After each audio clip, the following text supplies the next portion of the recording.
right, students, today we are going to continue with higher level 10.2 inheritance, and we are going to focus on recombinants. This section right here.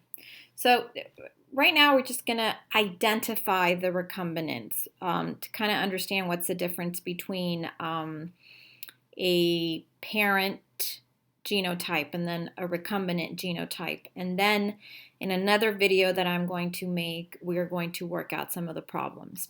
So the skill, and it's pretty simple, it's to identify the recombinants in crosses involving two linked genes. So it's pretty much identifying who is different than the parents, which linked genes are not found in the parents.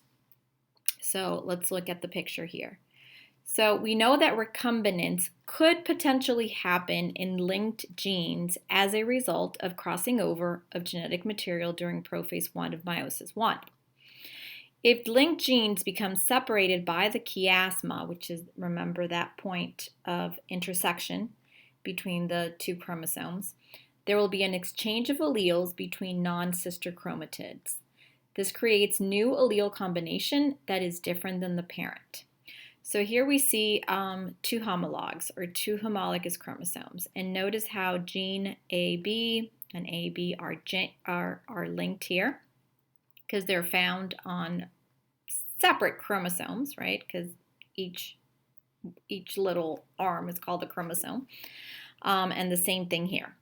So if synapsis happens and crossing over happens, there could be a potential recombination of these genes, right? So notice that the normal gametes or the normal chromosomes will be the ones that resemble the parents.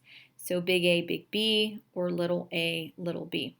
Anything that has or anything that does not resemble the parents is considered a recombinant, like these two here. Okay. So now let's talk about the frequency of recombination in these linked genes. The frequency of recombinant phenotypes will be typically lower than that of non-recombinant phenotypes.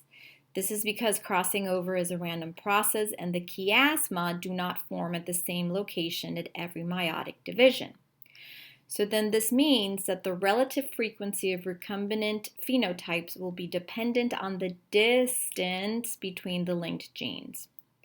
So let's look at this.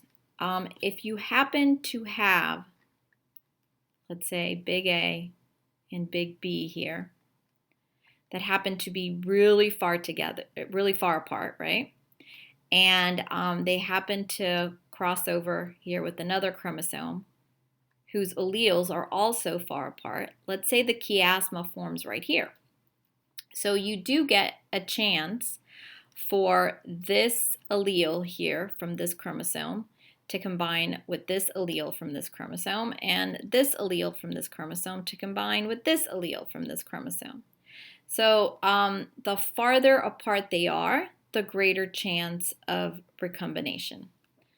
So let me draw another picture here with different letters just in different colors just to make it a little bit more visible.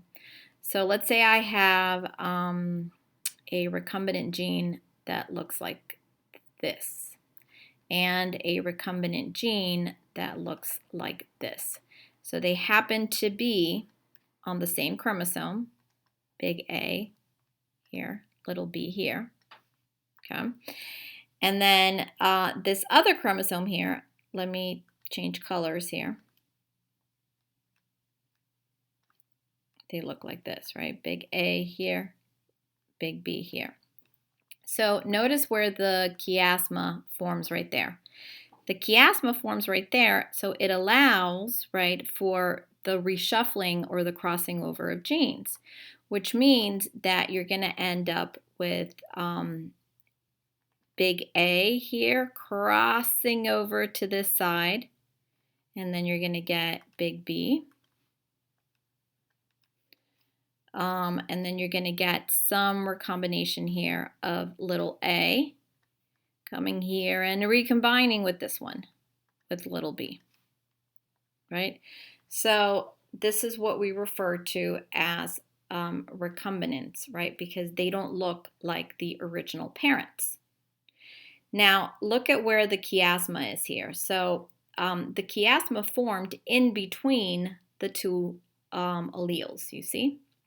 And that's because the alleles were far apart. But what if I were to do this again and I were to draw the alleles close together? If I were to do that, notice how if the chiasma forms, let's say right here again, and the alleles happen to be, again, linked, right, together, notice how the chiasma now formed beyond the point of recombination. So because these two alleles are close together, there's not going to be a good chance of any recombination.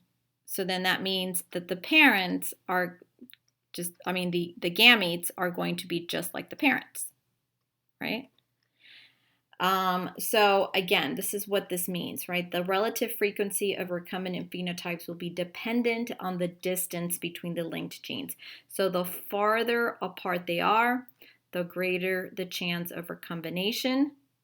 Far, the greater chance of recombination. If they're too close, then the chiasma will form, and again, the chiasma forms at random places. The chiasma will form past that point where they could actually recombine, and then there's less chance of recombination. Okay, so that's what that means. So recombinant phenotypes can be identified performing a test cross. So anytime you want to find who the recombinant phenotypes are, you can cross a heterozygous of some sort with a homozygous recessive for both traits. So in this particular test cross, if we want to simply identify the recombinants, which is the skill, right, to identify the recombinants, we're going to look at the parents, right? So this is a parent, this is a parent. So anyone that looks like a parent, this guy right here and this guy right here, they're just normal offspring.